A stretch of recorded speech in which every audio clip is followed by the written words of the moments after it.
nhớ rằng ít trong brother khác thông tin thật tu và cho sa ta số các lời dân trí cho kỹ nó cá nhân trong á nếu nó cũng như là một thằng tu cá máu lầu nó ok cá máu lầu nó như giờ tăng chỉ ha như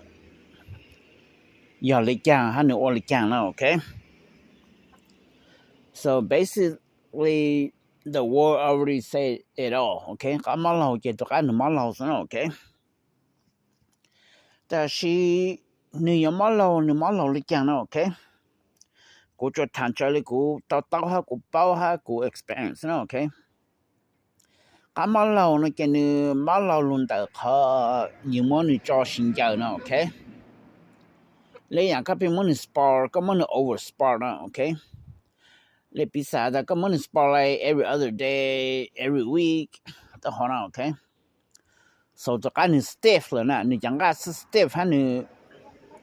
头你叫那你这个你是长了 OK so 叫个老了就是老家不偏大家马老这马老了好呢 OK 中人了要呢 OK 头要老这马老呢 OK 就可以头要老这要overwork 你要慢慢到起呢 OK 这头要老这要马老了呢 OK so it could be from the very early age or when they grow old like second feather to third feather fourth feather okay but usually จากการมาลองแล้วนี่ยอดชินเตนะ okay จะคนมา internal injury แล้วนะ okay ถ้าจากการเป็นว่าจะชินเจนะยอดชินเตอ่ะ usually กูปูอีชาการนี่ยอดเตชมปลายเล็บไปส่งจะปล่อยส่งจีส่งซะ okay จีส่งมาที่คนเตก็但是 usually around 8上8上就你就多了就好比我们是新疆这头你老呢就你 reach 你个 prime 就你马老就你去睇马路你莫马就你low immune system 睇头就那多了 OK so 看到就准备个因为这边这个边我就新疆呢偏要亲的 OK 好叫个去搞了嘛你去马路呢哈你晓得这你要做嘞狗的胸咯像以胸嘞呢 OK so 看马路这你马路的 early age 哈头你老呢 OK 头你莫嘞 block all มัน就 block ไป block 好这你看马路 kick 呢就个你 stiff 哈你用重呢你去 act 了你去松绑呢 OK so 干嘛老见你才到人在汉的忙人的呢 OK 不得个 so 干嘛老呢你有嘛老了讲头你整一样呢来你的 baby 来你 stack 呢 OK 种样那个不好吃种咯你莫话嘛咯个平莫你平新疆就叫 brother sister 咯就好了来1 month 2 month 3 months 4 months whatever 呢这你马老你 stang 了这你去路行了哈你马老呢 OK so จากการ马老用脑这边我懂脑是 OK so how can you tell if you know马老他你is a baby and is a stack he's gonna like act different like from the rest of the bird you know like 你อย่าง你去看路你去看那跑你这么 stack 嘞保持力是吧你讲个都 stiff 很了 OK 个谁这个你是送你跟你保证你马老呢 OK 所以这种人就没么来生也没没能到做干了 OK so 这个马老กูปู这กูปู人家哈กู expand 人家哈กู保人家了 OK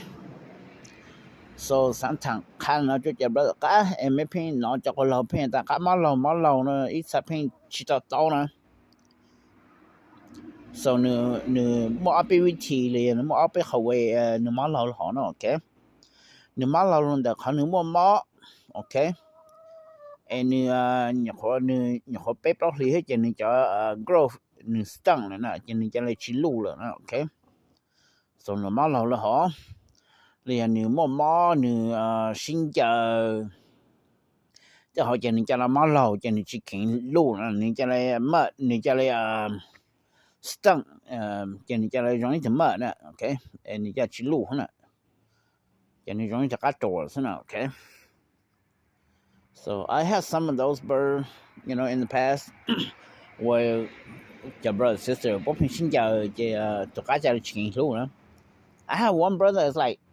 5 or 6 months and he just like the size of a fish, you know. So, you know, it's like unbelievable. Okay. So, cho trong này cũng lại giờ cũng muốn bỏ trẻ nữa, okay. Cho họ cái nó là chỉ nó này chú chỉ tàu lú tàu hụp lì ha. Nên giờ chỉ lú nữa, okay. So, nên giờ lên đỡ ha ít khâu của bù chắc ăn món lẩu mà có món embrace là lime bread nữa. Cho nên cho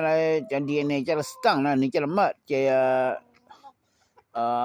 tụi cá cho là lù lên rồi luôn thì vậy cho là lù họ sẽ cho nó cho nửa món lẩu ha okay so basically lù món lẩu cho nên sai tao họ ta ấy là tụi cá cho là nửa stung không growth rồi nửa cho là chỉ performance later regular burnout okay so this is the best way I could clarify to you guys, okay? So, cái mấy tôi dùng sai ha mấy luôn muốn tôi dùng mà chuẩn mấy giặc ha okay? Mua giặc mà lâu lên nó okay?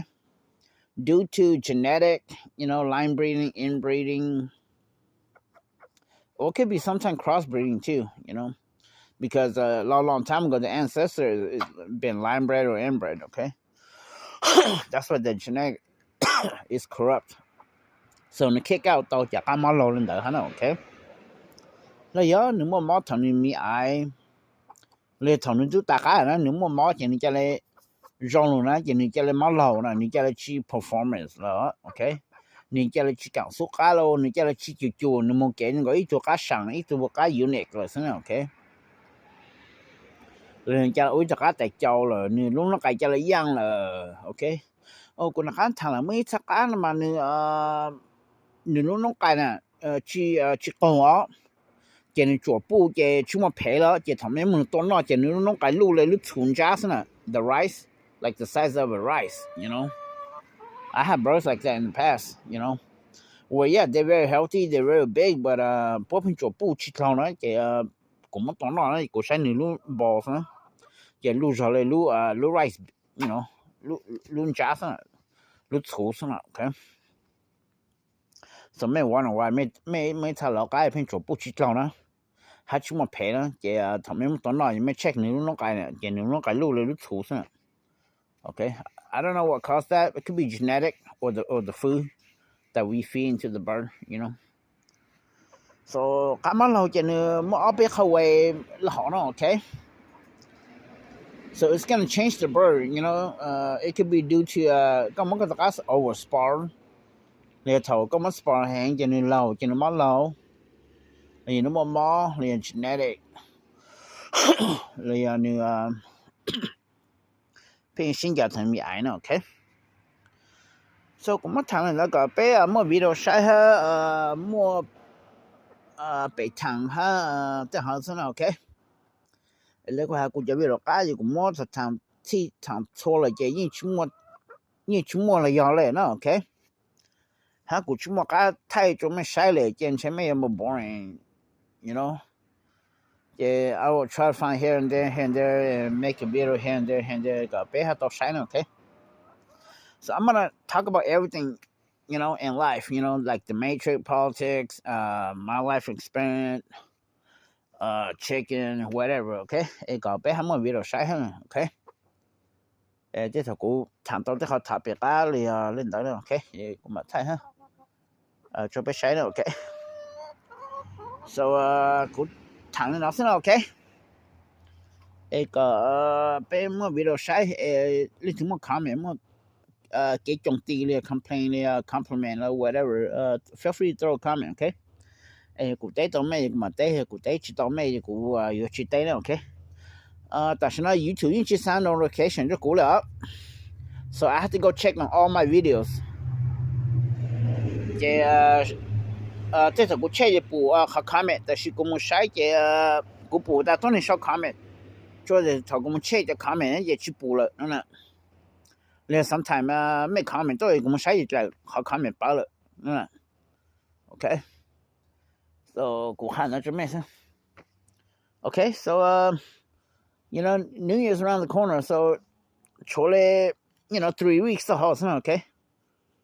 get to Fresno New Year, so I'm hoping to see everybody, okay, at the New Year's. So other than that, okay, brother, เป็นมา星期多的这个谁呢 ，OK， 你要怎么写的？